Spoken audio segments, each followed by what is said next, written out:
I dreamt last night of my father, who willingly traveled to an unknown land to find the promise of eternal salvation, for he had dreamt for me to be born into heaven. Upon arrival, he knelt down on his knees and placed his palms to the earth and felt the mud in between his fingers. Smiling with gratitude, he said, "Thank you, Mother, for now I have found a home." But before my father could rise, he felt pressure on his shoulders, which traveled down his back and settled into his spine. He looked up to find the configuration of a man whose details were blocked by the burning of the sun that lay slightly behind him. He felt the man's smile was greed and heard the man say, "Thanks to my God, I know now what I may own."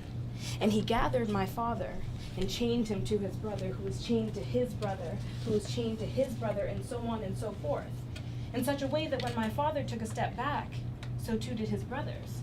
And when my father took a step forward, all of his brothers behind him fell to their knees.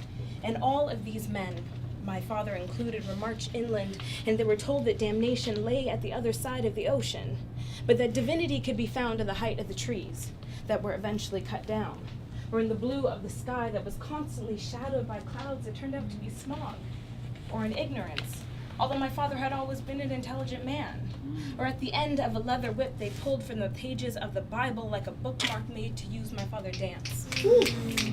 Make to use my father kneel. Used to make my father kneel. Used to make my father cry.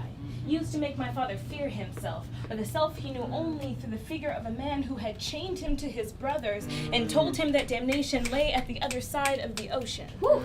And so my father, who was once an amazing swimmer, for he was born into the water, forgot where he came from. Forgot he was a navigator, forgot he could build. Forgot he was a survivor, forgot he could love. Forgot he was a warrior, forgot he could fight.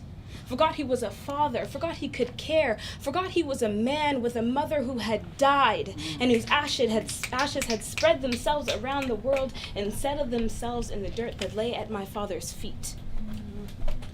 Supporting him, grounding him, uplifting him, but in my dream, I could sense that my father did not feel uplifted at all, that he felt drowned, that he could not see, that he could not breathe, and so he did not speak to me. As I called out to him, I said, "Daddy, reach for my hand.